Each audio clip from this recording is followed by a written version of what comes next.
tell me if this... Katie's general job is to shed light on situations, and so that's what she's going to be doing now.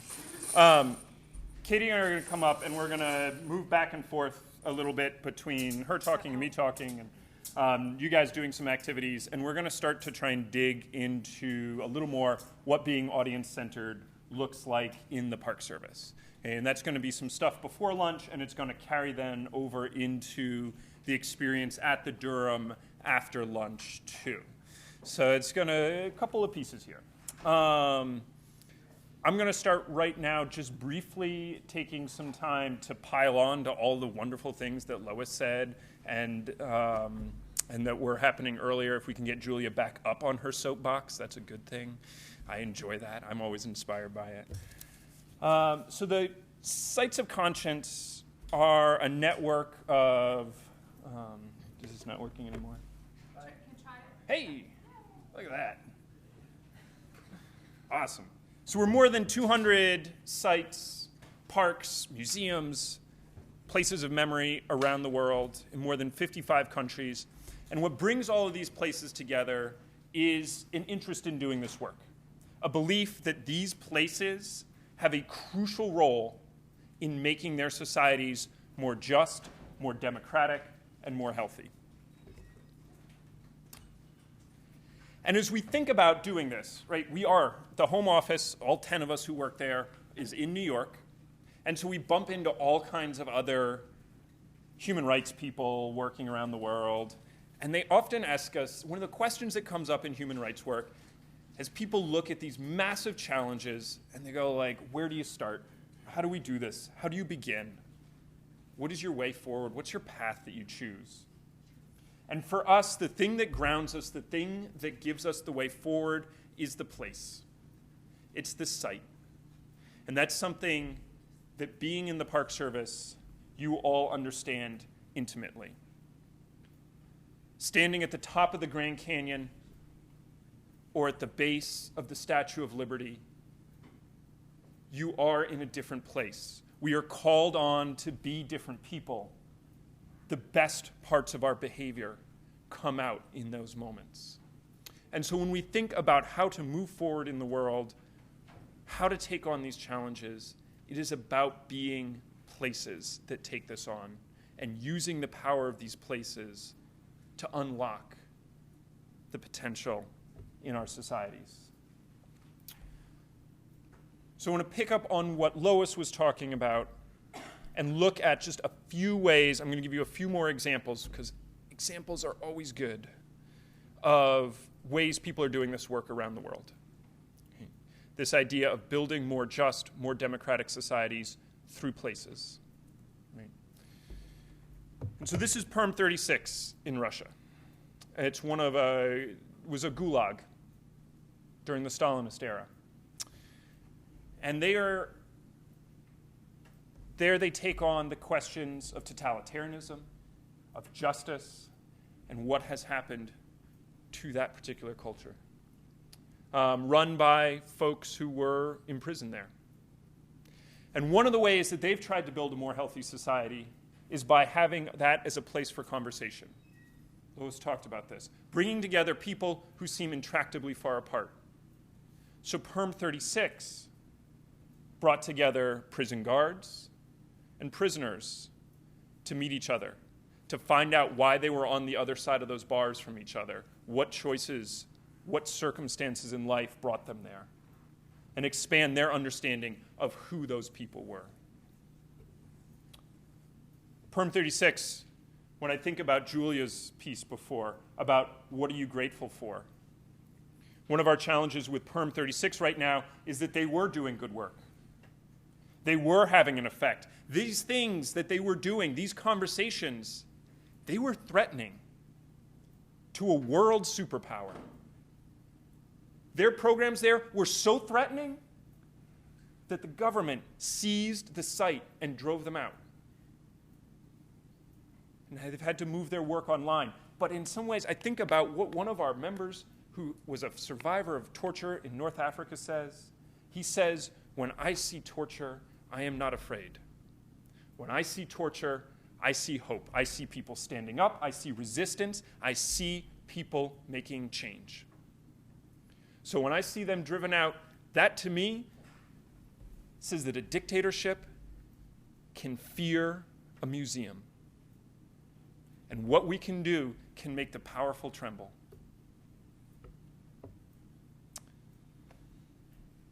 In Africa, at the Liberia Media Center and the Human Rights Media Center, they worked with survivors of torture, political torture. But they did art with them. They used something called body mapping, where they would take them to these places of power. People would come, they would join together, and in those together, they would create maps of their own body on which they could write their stories. Both the pain and the damage and the hurt that was done to them, but also the sources of strength that allowed them to survive this, and were going to allow them to continue their lives going forward.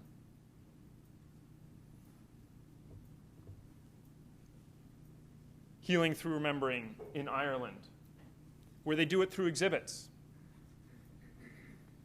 And what these folks over here are looking at is a trash can lid. And it was a lid that somebody in the neighborhood would bang on when the soldiers came to the neighborhood.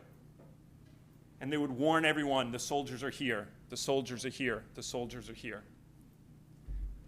And so by bringing that into the museum, by allowing people to share their piece of the troubles, the police officer who donated the flashlight that he would use to do inspections at checkpoints, right?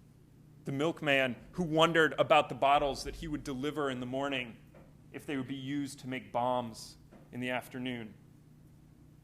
Right? It allowed people to begin to tell their stories in that space, and to hear other people's stories and understand how their everyday life was changed by this conflict. It was through the exhibits that they were able to make that happen. The Parent Circle, Family Forum. It brings together parents from Israel and Palestine who have all lost children in the conflict. And over that shared experience of losing family members, of losing children, they build their education programs to make their sites of peace, sites that take on these challenges by building peace activism, by building peace activists. And right now, you can watch videos of 16, 17, 18-year-old kids who they've worked with standing up and saying, this violence will not solve our problems. We must behave in a different way. And through the way we reimagine these sites and the action that happens there. This is Constitution Hill in South Africa, who is a site of imprisonment and abuse, where Mahatma Gandhi was held, where Nelson Mandela was held. They keep it. They keep the cells. They keep the historic sites. They do education programs there. And now also it is the site of the highest court in the land.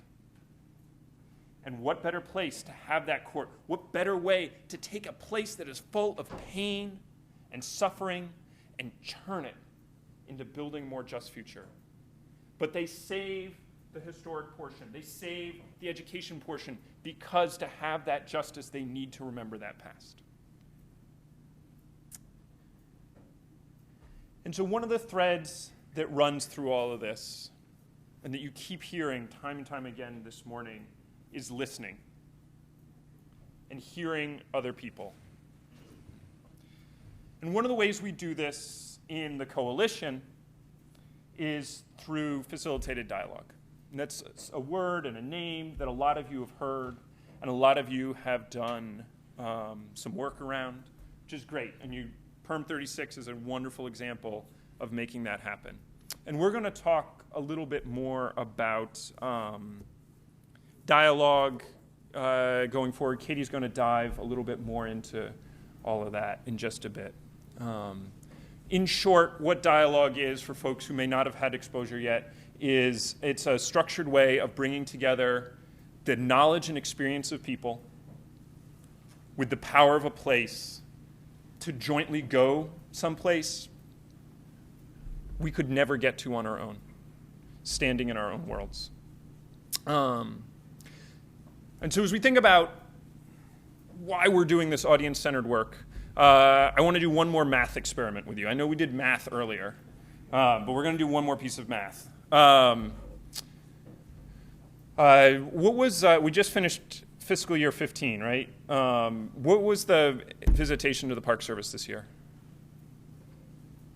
Approximately. Does anybody know? 136.5 million. That's very precise.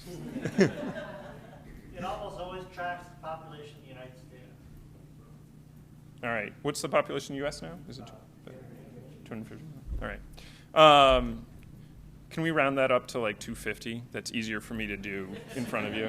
Awesome. What's the average age of a visitor? 35. What's that? 40.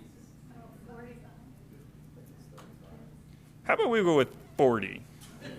That's a nice round number.